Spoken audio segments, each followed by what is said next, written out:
Hello and welcome. I'm so excited to be here hosting the first installment of a monthly free national study group that Wise Women Education is hosting. So I'm the usual educator there, so I will host most of them, although we do potentially have some folks who are going to co-host with me. So big welcome.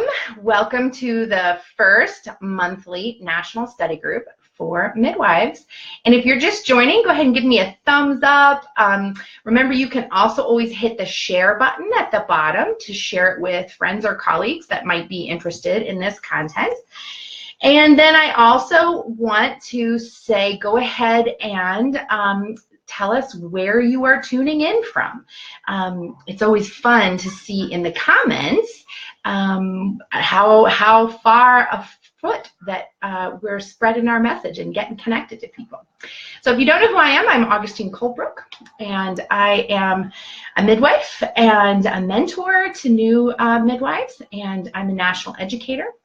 I now just live in Hawaii. I'm so excited. I just moved here, gosh, not even a month ago. So I'm settling in and having a great time. And if you would like to follow my Maui adventures, you can follow me on Instagram at Maui Mobile Midwife. I'm doing a van build to create a mobile midwifery clinic and tiny house.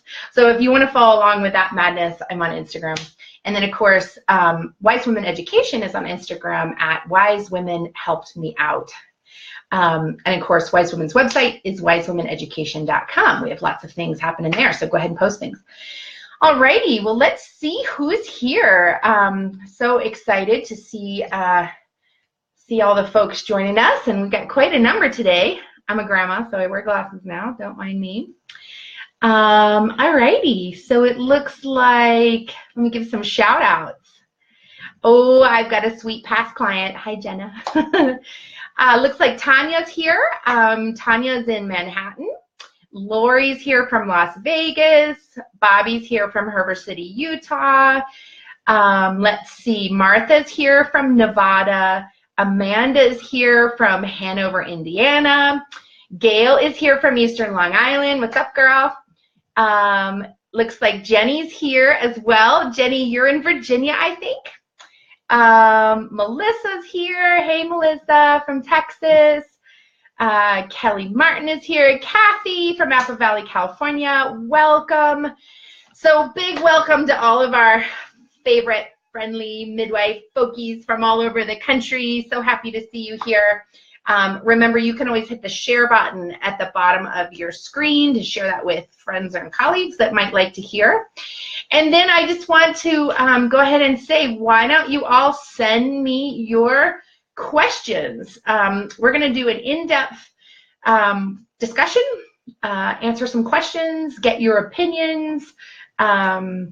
Just tune in. Tune into the vibe. If you had a recent bad outcome, I want to give a big reminder that please don't violate any HIPAA law. Please don't share any identifying information, and please make the legal, medical, ethical decision to only share cases where you were actually the midwife. So don't do any case review for other people. Certainly, if you have a question about a technique, a complication, an intervention, a piece of equipment, anything like that, do feel free to ask questions. So again, if you have a question for us today, go ahead and post that in the comments. And I know a couple people messaged me that they do have some questions today, so I know there should be coming up. Yeah, it looks like Shani's on the call, hey, and Casey from Southern Utah, welcome. We got people joining us left and right. Sunny, hi. So many fun people that I've met in my travels. And if you haven't heard, I'm grounded now. I'm not traveling any longer. I live on Maui, and I've opened a practice here with one of the amazing traditional Hawaiian midwives here. They're called Palikikis here, and so I get to work with Ki'i, and we have a busy practice already. It's so exciting. So helping to launch that, and I feel so blessed. So I'm happy to see you all. So happy to connect with everyone. Okay, let's see. Let's start us out with a question. Cathy, I have you on the big screen. Thanks, girl. I hope you can make it to our retreat in Maui. I just hope I get to see you. Okay, Tina is here. Oh my gosh, there's so many fun people here. Alrighty, Krista's starting us off with our first question. Let's see. I'm looking for great and productive structured ways to give students feedback and help them grow.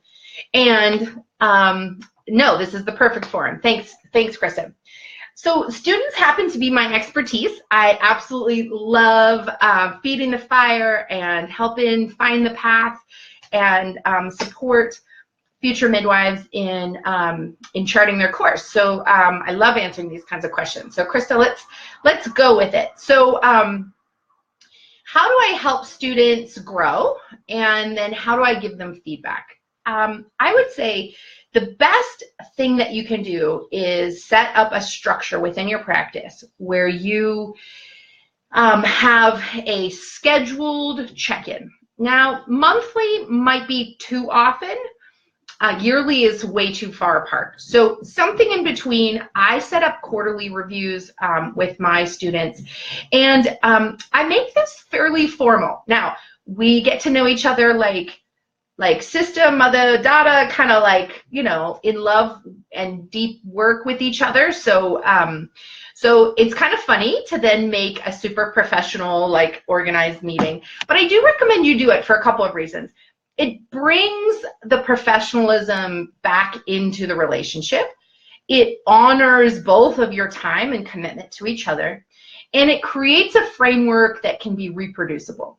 So in this structured, organized, scheduled meeting, I recommend that you give written feedback to your students, and that you encourage your students to give written feedback to you. So I set it up kind of like an interview process. So I set up the student with a pad of paper and pen if they didn't bring it themselves, and I have the same, and we kind of sit across from each other, and this could happen in your office, in a quiet birth room, at dinner one night if it was just the two of you, and you have a set of questions that you go through. How is it going for you? What was the most challenging birth that you've attended so far?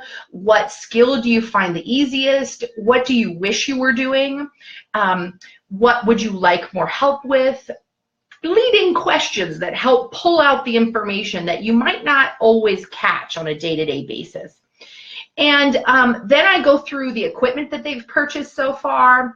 I go through the schedule and how it's working for them to be on call or shifting schedule or however it's working in your practice. And then we go through a specific checklist of that is kind of, I have a pretty large student contract. It's like 12 pages. And yes, we're about to have that for sale on the website for those of you who are preceptors. And the contract goes through all of the required things, from clothing and dress all the way through to when you buy equipment and how you set up a birth tray and what you're responsible for, et cetera, et cetera. So it's kind of like a student handbook. I do have them sign that they read the whole thing, but essentially the point is so that we're really clear right from the beginning what I expect of them. And so from that, there's these benchmarks within that contract that describe their advancement. And so then when we do our quarterly check-ins, we would check in on that advancement personally for each one of them. And it gives a nice framework. And then if your student isn't attending a MEEK school where they have a structured way for the students to give feedback for their preceptors, create that together, you know, set up, 5 questions they're going to answer about how it's working with you. Don't be afraid to really get that feedback. And yeah, some of it's going to be a little bit challenging sometimes. Some of it's going to hit home. And, you know, all I can say is, like, you know, birth work is growth work. You guys know that. And so, you know, committing to work with each other for 3 months or 3 years or longer is a commitment to help each other grow. So, so with respect and good communication, you know, we should be wanting and welcoming all that feedback. So the other thing, Krista, that I would say that sets a student up for success is creating a very structured plan at the start. So this is easy. I don't know why this isn't more utilized, because basically the process is written for us. It's already explained. Luckily, all those amazing midwives who set up all the learning and education programs in NARM and MEEK and all the schools, they set it up. So you know what she's going to have to do to be ready to graduate. So get the whole thing written down and then divide it up. And this benchmark should happen by this date, or this number, this benchmark by that. And essentially you just at every quarterly check-in, you assess where she is on that timeline of completion. Yeah, so I hope that was helpful. If you have any you know, add-on questions, Krista, now would be the time to ask, because I'll spend like 1 or 2 more minutes on that if I didn't answer it clearly. But to sum it up, structure, organization, and professionalism. And that will go so far in helping your students be successful, and also helping your students help you be successful, because it's a real reciprocal relationship, or at least it should be, right? You are helping them get the information and get their numbers and graduate to become midwives, and they're helping you run your practice and answer all the phone calls and create new informed consents and show up before you and empty the birth tub and, you know, all the millions of other things that students routinely show up for. So, so yeah, I hope that was helpful. And again, if you have another question, now would be the time to ask. Anyone, if you have a question that you want to go over today, put it in the notes. Alrighty, let's see. So it looks like we have a question from Martha. Let's go ahead and jump into that, unless Krista has any follow-ups. Okay, so Martha's asking, have you ever had an umbilical cord that shredded when the baby was born? Yes. Yes, I have. It's terrifying. Martha, I hope that that you aren't in trauma about seeing that, being a part of that. If you are, you know, definitely reach out to me. And especially since you're in my mastermind group this year, like, hearts to you. So yeah, I have totally had that. A bunch of years ago, I was doing a birth way out in the country. Really not for rural birth, but you know, sometimes it can't be helped. And we were like 45 minutes from a hospital. And anyway, long story short, she had a lot of false starts. And when she finally called us out there, we drove like crazy people to get there, and walked in the door, and she was pushing, and took heart tones as fast as we could. Couldn't find them. I thought I heard it in the 80s once, but it's really hard to pin down a laboring woman at the bottom of a tub who's pushing hard, whose uterus is firm. Yeah, we didn't hear heart tones. Luckily, she was a multip. It was like her 5th baby.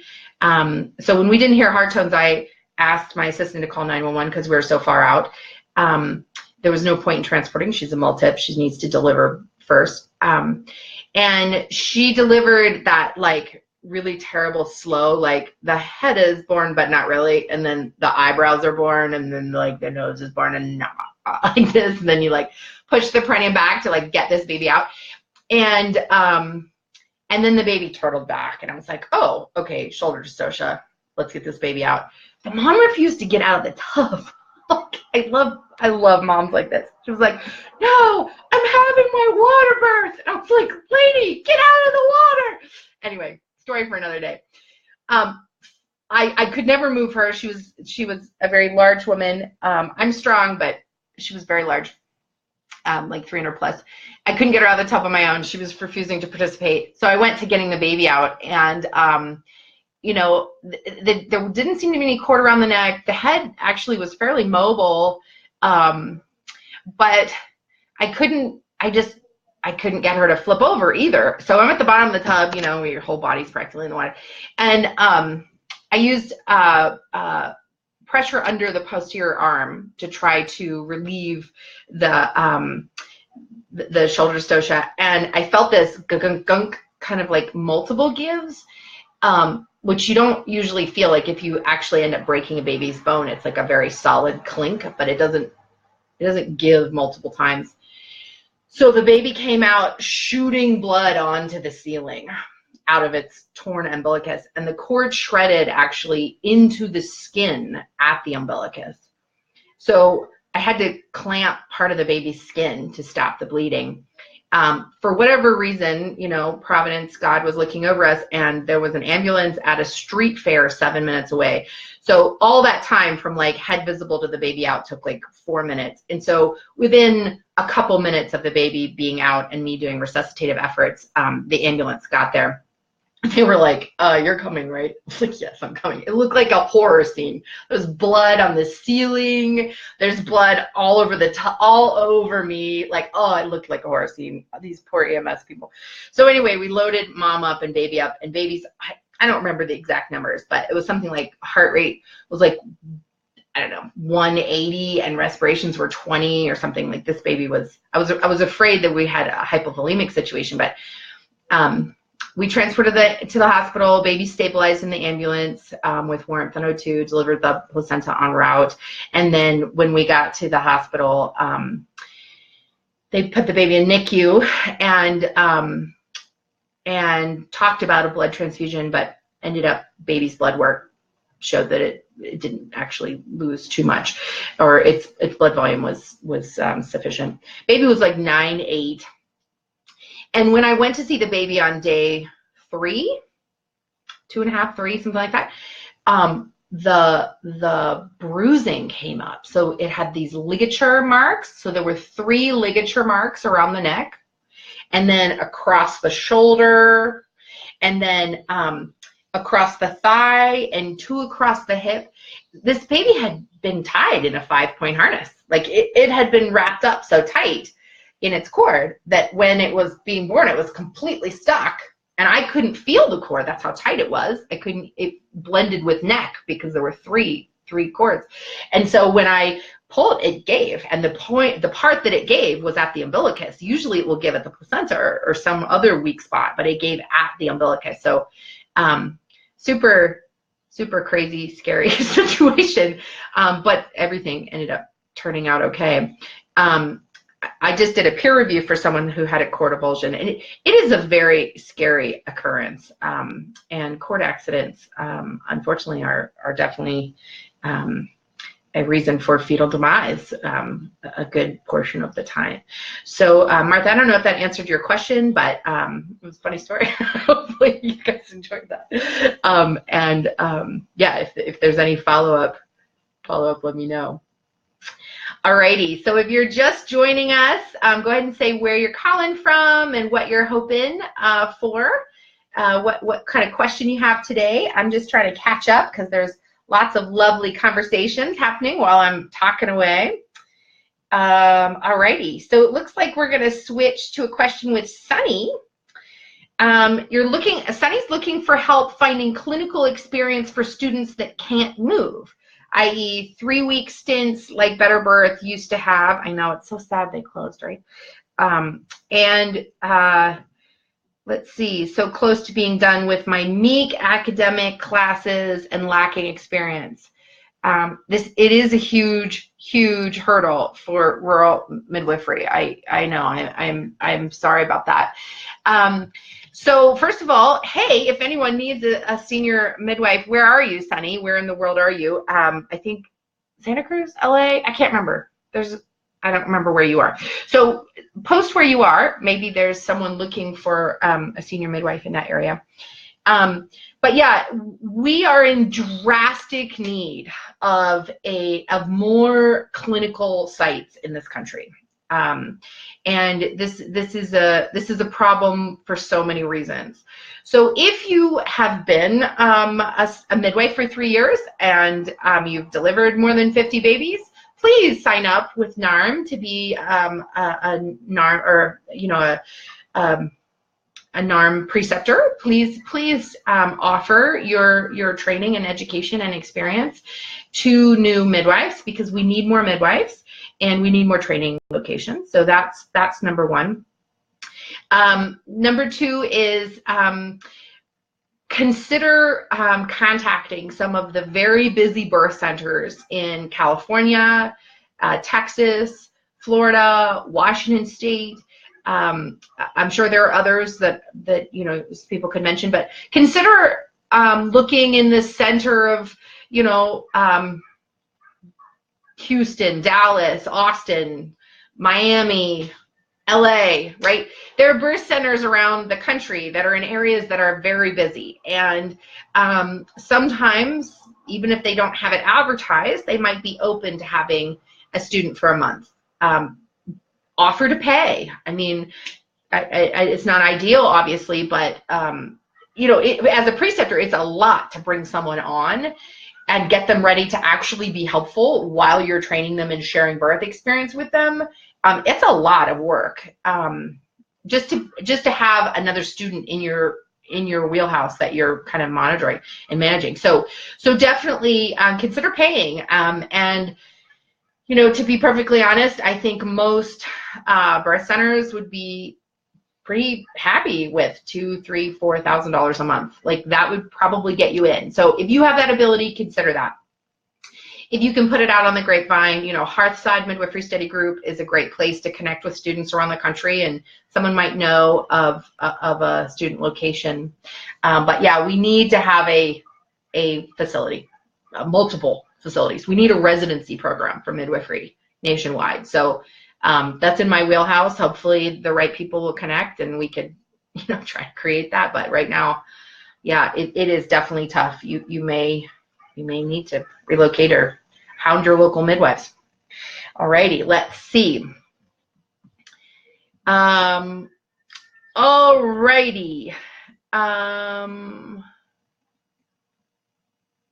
Let's see. Well, there's so many great comments. Sorry, I'm having a hard time catching up. Okay. Hi, Carolyn. Good to see you. So many great people. What's up, Akam? And alrighty, let's see. I'm trying to catch up. Let me see if there's any other questions here. Alrighty, so it looks like Aaliyah has our next question. She's a new midwife and she just passed her NARM. Hey, congrats, high five, woo, that's awesome, kicking it.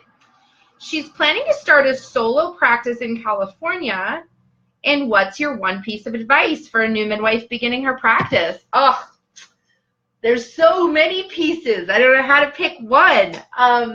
Okay, starting your solo practice. Don't start a solo practice. No, I'm kidding. I'm totally kidding. It can be awesome. Just have enough people. I guess my one piece of advice for starting a new practice would be to really get your ducks in a row. I would say across the board in all industries, the biggest reason that businesses fail is because they grow faster than they were prepared to handle.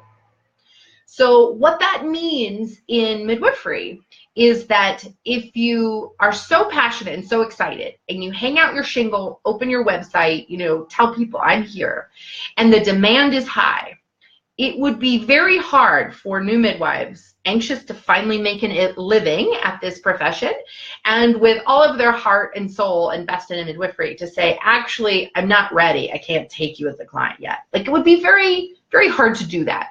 So before you tell everyone that you're practicing, or while you have your first 3 clients, pretend like you work full-time.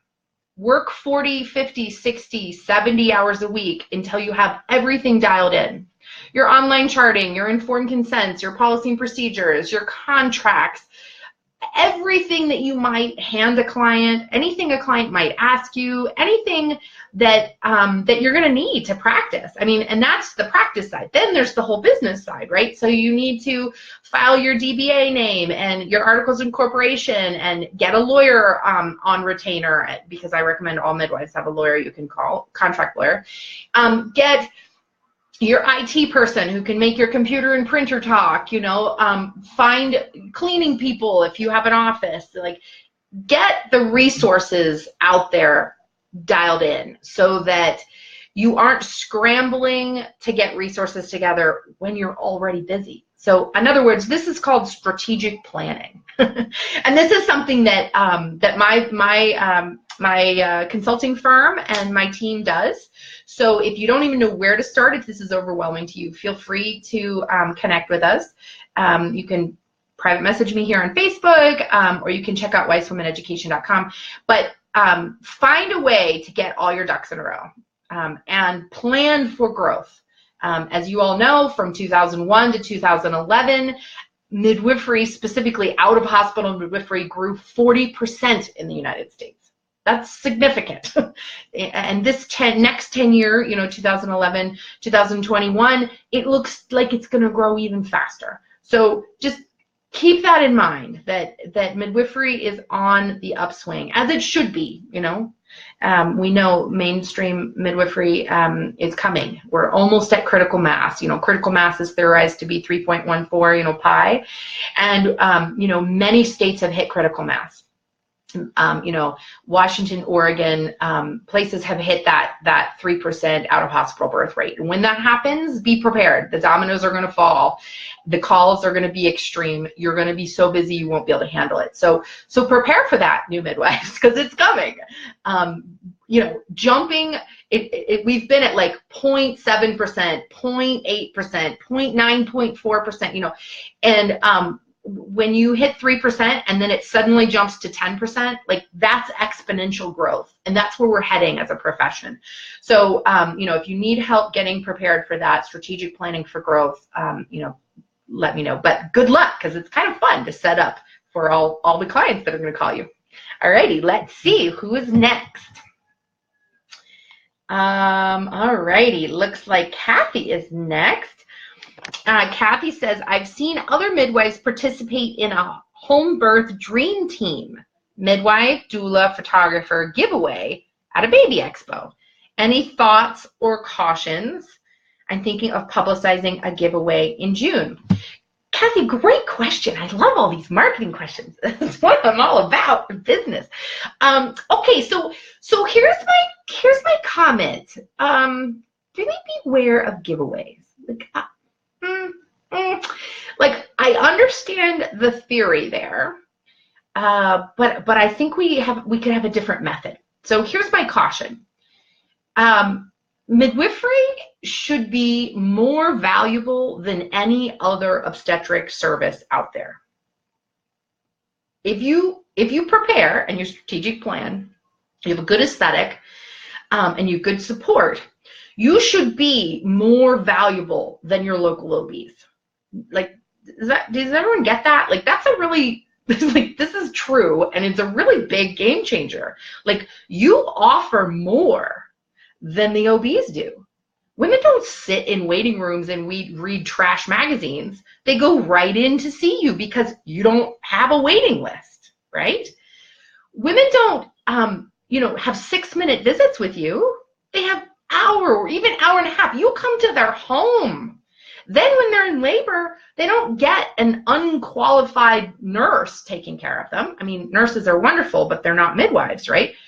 So nurses are given this opportunity or this responsibility to manage a labor when they've never had any training as a midwife. It's kind of crazy. I don't know how they all don't lose their minds.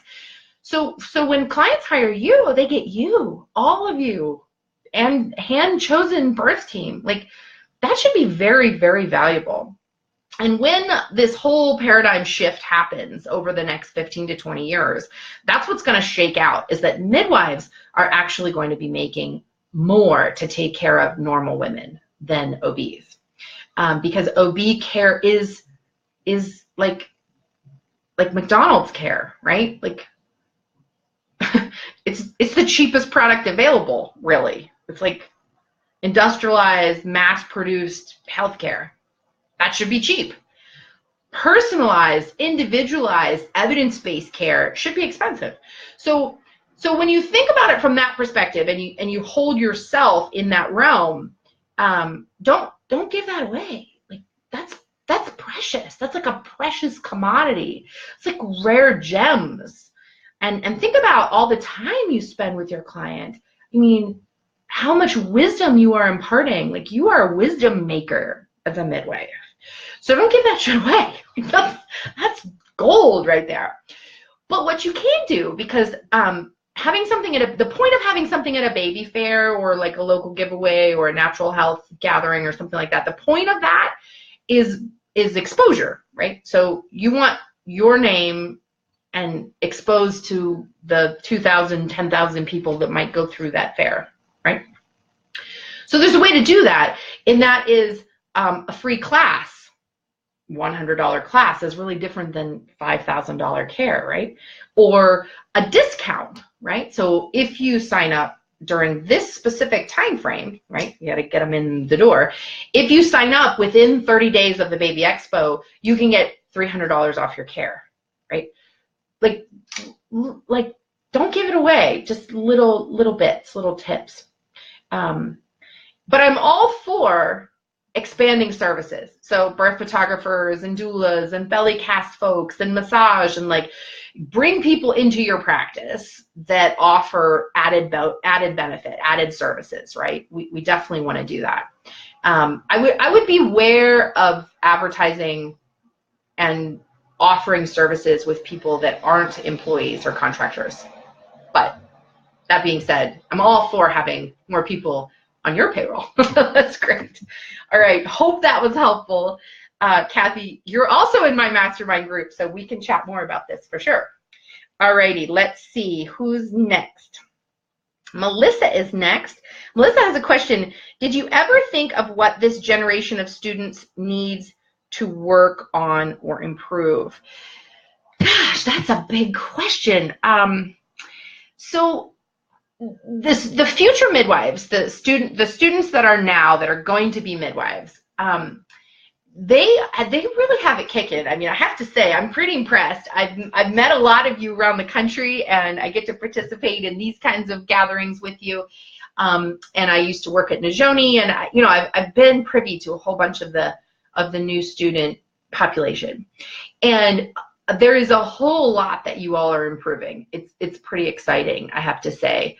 I have a kind of a more in-depth review of this on a blog post I put in on my blog on wisewomeneducation.com in the blog section, and it's called Our Midwifery Legacy, or Our Legacy of Midwifery. I can't remember what I wrote, but anyway, I have a whole section about the future midwives and what they're doing.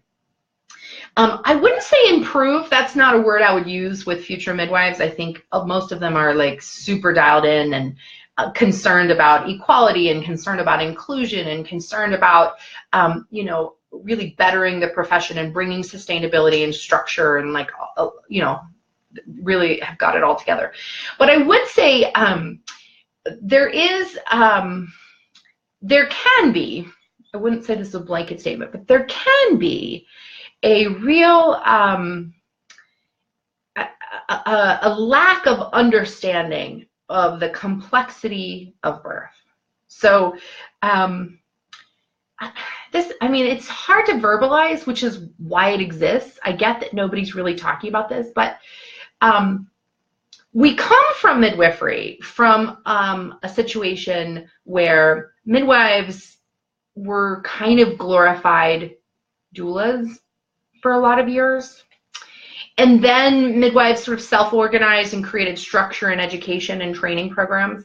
And then we went to being overly structured and overly organized, and even like moved towards what some people call midwife world. Like we were so moving away from the art and into the science, right? And so much of that has been figured out. Like, we have protocols on almost everything now. Like, we aren't flying by the seat of our pants. You don't have to make stuff up when you start a midwifery practice. It's all been done before. So what that can lead to is that can lead to complacency. And complacency in a student population kind of loses some of the nuance, loses some of the wonderment, and can also make students inadvertently lack respect for the complexity of the process. You know, I've been a midwife for 20 years, and I'm an apprenticeship trained midwife. I didn't do MEEK, I'm self-educated. And what I can say is that it's taken me 20 years, I think, to even be able to verbalize the complexity of the practice of midwifery, because it's such a blending of art and science, safe and sacred, finding a balance for each mom-baby dyad. And that you know, like, I would probably give this recommendation to every midwife, right, is to stay in wonderment, stay in question, stay in humility, have that hubris to always be asking questions and always be wondering, do I know? Am I right? Have I read this before? Is there more I need to know? Because, I mean, as you go along, there's certain things you kind of like check off, like, got it, I get what I'm doing. But there's always room for improvement. You know, there's always more to understand, more ways to integrate. So as a student, I would just say, you know, take that on right at the beginning, and then perhaps there will be less strife and struggle with preceptors or with the next generation. Perhaps we can end some of the real negative student experience if students kind of commit to being gentle and to asking questions. You know what? I always say at some point in your student career, you're going to become a teenage midwife. And for those of us who have parented teenagers, you're like, you know what that means. It's like, previously, student midwives are like, oh, my midwife, I love her. She knows everything. And then they become a student midwife. They're like, she knows nothing, that bitch, I'm telling you. You know, and they get all attitudey, and they're like, that midwife knows nothing, let me tell you. That's a good sign. That means you're about to graduate, you know. That means you're really close, because you're developing so many of your own morals and beliefs and ideas about how it's supposed to be. That's a good sign. Just like, you're not a teenager, so don't be a shit, you know, like, feel that come on, and then be like, okay, that means I'm almost there. I'm still gonna like love and respect my midwife, right? So that's my advice. Hope that was helpful. Alrighty, let's see who else has a question. It looks like Carolyn has a question. Carolyn says, I went to Womancraft Midwifery School and studied books. Now that I have been to 38 births, I think that hands-on learning is key. For example, vaginal exam, baby catching, newborn exam. Yes. Yes, I agree. Yeah, midwifery is the art and science. We can't learn this without doing it.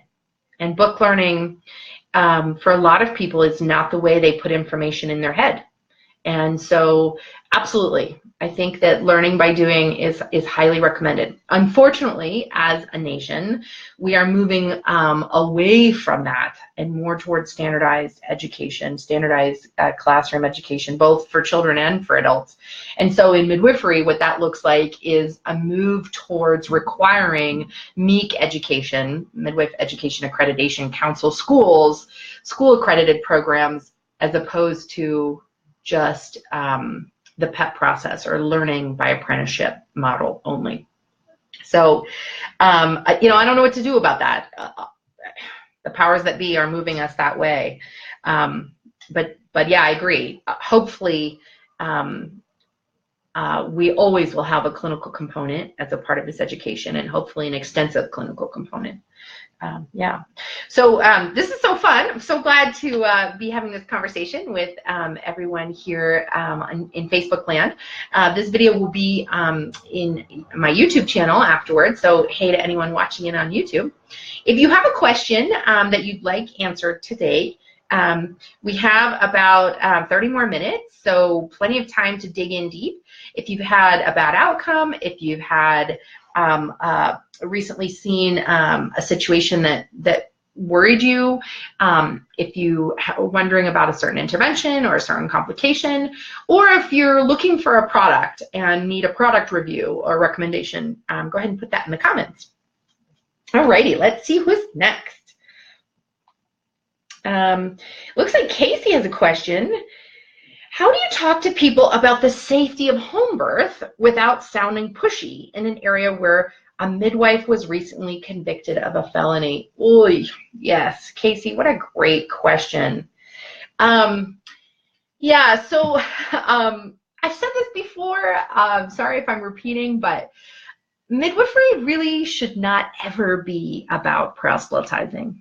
So this is obviously an opinion, but I do highly, highly encourage that the midwives of our country stop. Proselytizing is preaching, is spreading the good word, you know, and that just has no place in midwifery. And there's a couple reasons for this. One is that the liability, the risk, the repercussions and the outcome of choices in childbirth will almost exclusively rest with the family. So in other words, that mom and dad have to live with the results of what they chose. And so it has to be their choice. And us encouraging, pressuring, cajoling, bribing, like I've heard it all, like doing any of that undermines the parenting authority. So this kind of goes over into medical ethics, but it's hard to sit back and watch where mainstream is doing a not great job a lot of the time. You know, McDonald's midwifery or McDonald's obstetrics running people through a machine of birth is not doing a great job. But it is standard of care. It is what is expected and what is normal. And so it's hard to sit back and watch people choose normal or, you know, and get abnormal results. You know, it's really hard to watch that. But ultimately, if you proselytize in your practice, you will be getting people who have bad outcomes, who transport for pain relief, who sue you because what they got was not what they expected. So for your own protection, it's really, really important that you do not encourage people to hire you. In fact, I say very clearly, if you have any questions, please don't hire me. I'm not the midwife for you. I only take care of healthy, low-risk women who want a home birth so badly that they would be doing it without me. And I am like the icing on the cake, you know? And when you choose to practice from that place, first of all, you like naturally repel the people that you shouldn't be working with, and you attract your ideal client. And your ideal client is as motivated to work with you as you are to work with them. And that kind of equanimity in a relationship is the kind of relationship I want to be in. Like, think on any relationship, like, you know, think of a significant other. And, you know, if you've ever broken up, you probably have run into this where you're trying harder than someone else. Like, ugh, that feels terrible. And in birth work, that's not only terrible, that's dangerous. You know, it's helpful to think of it like a limb, right? So in midwifery, I hold people back from the edge of their limbs they go out on. I don't take people out on the edge. Like, I don't take people out onto a limb. Like they have to drag me out there basically. So yeah, I do twins and breeches and VBACs and, you know, morbidly obese women and women who smoke, and I take care of a really wide variety of folks. I choose to, I want to, but I only do it because those women want this so badly, they would be doing it anyway. And so they want to have twin home birth with both babies breech, you know, like, okay, are you sure you want to do that? And because they've done all the research and they've read all the books and they have their informed consent process happened before I even came on board. And that's how you protect yourself liability-wise. So in an area where there's been a bad outcome, that's sad. I'm so sorry. A midwife who's been charged, so sorry. That must be really heavy. You can do a lot of work of dispelling myths. So I have no problem with being vocally out there talking about what is true and what is not true, right? So you can say things like, midwives do fetal assessment, right? One of the main jobs that I do at birth is I monitor your baby's heart rate for the entire course of your labor intermittently to make sure that your baby is enjoying the birth as much as you are, right?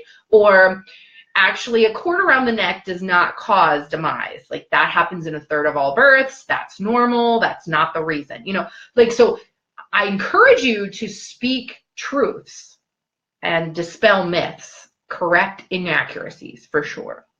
But in terms of convincing people to have home births, I'm pretty heavily against that. So hopefully that was helpful. If you have any follow-ons, please do let me know.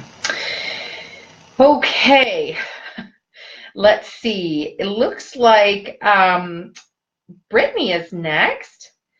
What's your practice experience with and thoughts on baby aspirin for preeclampsia and IUGR prevention? Great question, Britt. That's a yes. Across the board, in all studies so far, baby aspirin has no negative effect and has some significantly potential positive effect. In fact, I was just reading a paper, I'll try to dig it up and post it, from an epidemiologist who was like, I don't understand why everyone's not recommending baby aspirin, like to everyone. That might be a lot. I mean, you know, preventative medicine is a funny place when it involves pharmaceuticals, but certainly for anyone that has risk factors, definitely recommend one baby aspirin every day, the second and third trimester, and sometimes even the first, but second and third trimester is where it really matters.